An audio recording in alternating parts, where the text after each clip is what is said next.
इस वक्त पाकिस्तान में मोटापा, शुगर, ब्लड प्रेशर और दिल की बीमारियों के बाद जो सबसे तेज़ी से बढ़ने वाली बीमारी है वो इस वक्त फैटी लीवर है। फैटी लीवर से मुराद जिगर पे चर्बी चढ़ना। अस्सलाम वालेकुम, मैं हूं आपका माहिर ग़िज़ाई डॉक्टर ज़ुबैर अफ़ज़ल और आप देख रहे हैं चैनल डॉक्टर ज़ैक डाइट। आप मेरी प्रीवियस सीरीज़ में डायबिटीज़ सीरीज़ देख चुके हैं जिसमें डिफरेंट फूड्स को मैंने एनालाइज़ किया था और डिफरेंट मेथड बताए थे वेट लॉस के। और मैं फैटी लीवर पे ऑलरेडी एक मेडिटेरियन डाइट पे डिटेल वीडियो बना चुका हूँ, लेकिन मुझे सजेशंस आई थी कि आप फैटी लीवर पे एक और वीडियो बनाएं। तो आज के इस वीडियो में हम डिस्कस करेंगे कि फैटी लीवर क्या है, इसके लिए क्या रेमेडीज लेनी चाहिए, और फैटी लीवर में आज हम एक और अहम प्रोडक्ट है जिसके बारे में बहुत सी रिसर्चेज भी हो चुकी है, मिल्क थैसल, इसको भी डिस्कस करेंगे। तो आज का जो हमारा मेन इंग्रेडिएंट होगा वो होगा मिल्क थैसल। तो सबसे पहले हम डिस्कस कर लेते हैं फैटी लीवर क्या है। फैटी लीवर बेसिकली जिगर पे चर्बी का चढ़ना है। तो जिगर पे जो चर्बी चढ़ती है वो बेसिकली तब चढ़ती है जब हम ओवर कंजप्शन करते हैं कार्बोहाइड्रेट्स की। तो कौन से दो कार्बोहाइड्रेट्स के ओवर कंजप्शन करते हैं? नंबर वन फ्रुक्टोज और नंबर टू सुक्रोज। फ्रुक्टोज में आपका हनी आता है, आपके फ्रूट्स आ जाते हैं, इसके अलावा आपके ग्रेन्स आ जाते हैं, कुछ उनमें से है। उसके बाद सुक्रोज में डायरेक्टली आपकी टेबल शुगर आ जाती है जो बेसिकली गन्ने से बनती है। तो ये मेन रीजंस होते हैं बेसिकली आपके फैटी लिवर के। लेकिन सिर्फ फैटी लिवर ही आपके बॉडी को अफेक्ट नहीं कर रहा होता, इसकी और भी इंडिकेशंस हैं। तो फैटी लिवर के और कौन से सिम्टम्स हैं जिनको देख के आप एनालाइज कर सकते हैं कि आप फैटी लिवर से अफेक्टेड हैं? नंबर वन जो है वो इंसुलिन रेजिस्टेंस है, नंबर टू वेट गेन है, नंबर थ्री अगर आपके यहाँ पे बेली पे फैट जमा हो रहा है और वो पॉटी शेप में जा रहा है, इस मीन कि आप फैटी लिवर से अफेक्टेड हैं। तो ये तो एक फैटी लिवर का जनरल सा इंट्रोडक्शन था। अब हम आ जाते हैं उस प्रोडक्ट की तरफ जिसके लिए आज की ये वीडियो मैं रिकॉर्ड करने जा रहा हूँ, मिल्क थैसल। तो ये वीडियो आपने स्टार्ट से लेकर एंड तक देखनी है कि मिल्क थैसल का क्या रोल है।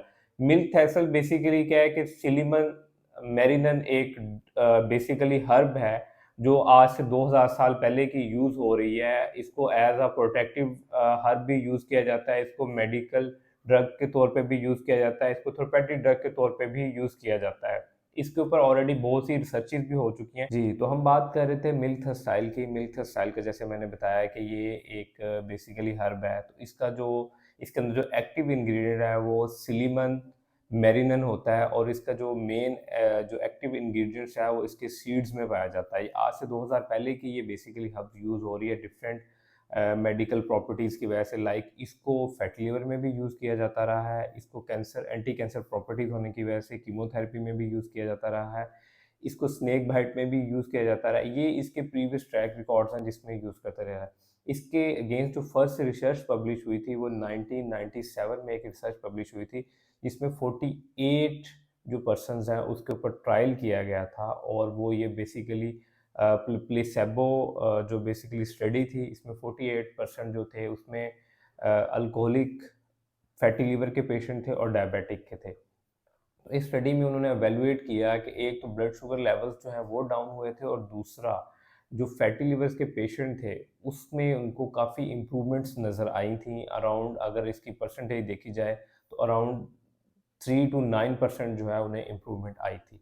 इसके बाद जो नेक्स्ट रिसर्च पब्लिश हुई थी वो 2005 में थी जिसमें 425 लोगों के ऊपर जो है वो एक ट्रायल बेस्ड स्टडी की गई थी जिसमें जो है 4 to 7% इम्प्रूवमेंट आई थी, जिसमें हेपेटाइटिस के पेशेंट थे और इन्फ्लेम्ड लीवर डिजीज़ के पेशेंट थे। लाइक जिसमें आपको वायरल डिजीज़ की वजह से आपको हेपेटाइटिस जिसमें हेपेटाइटिस आ जाता है, या आपकी फैटी लीवर के बाद अगर आप फिब्रोसिस में जा रहे हैं, फिर सिरोसिस में जा रहे हो और एंड स्टेज लीवर में जा रहे हैं। लेकिन एंड स्टेज लीवर में तो इसके बहुत ज़्यादा कोई अच्छे रिजल्ट्स नहीं आए थे, लेकिन माइल्ड स्टेज जो फैटी लिवर डिजीज़ है या लिवर डिजीज़ है उसमें इसके अच्छे रिजल्ट्स मिले थे।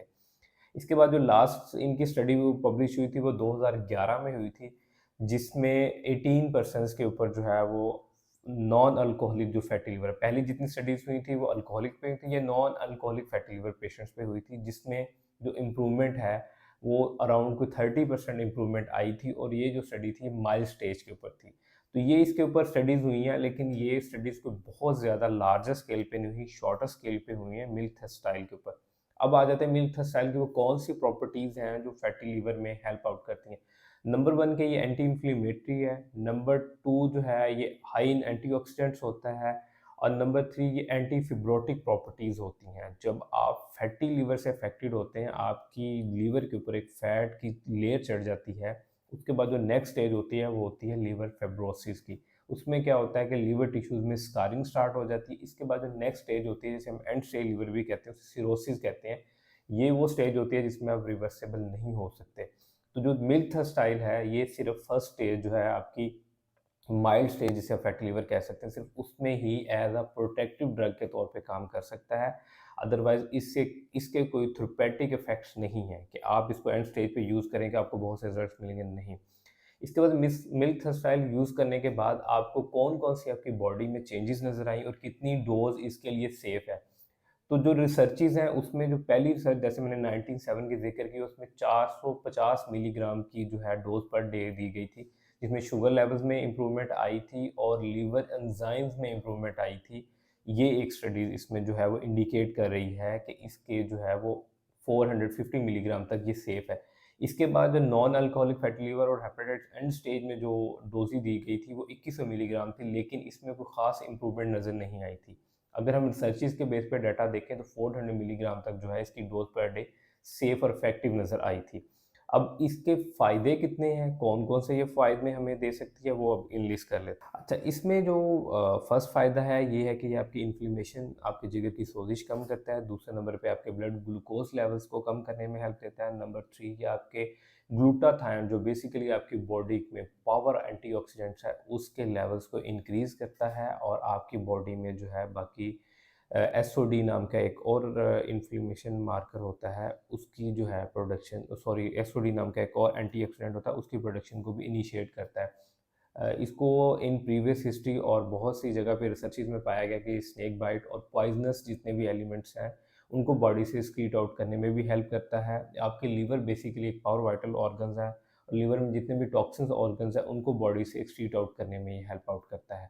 तो अगर मिल्क स्टाइल के अगर पर डेज़ आप डोज़ लेना चाहें फैटी लिवर में, तो 400 मिलीग्राम ले सकते हैं। लेकिन अभी तक इसकी रिसर्चेज़ में फाइंड आउट नहीं हुई एग्ज़ैक्ट इसकी डोज़, स्टिल ये ट्रायल बेस्ड स्टडी। उम्मीद करता हूँ ये सारी इन्फॉर्मेशन आपके लिए फ़ायदेमंद साबित होगी। Thank you so much.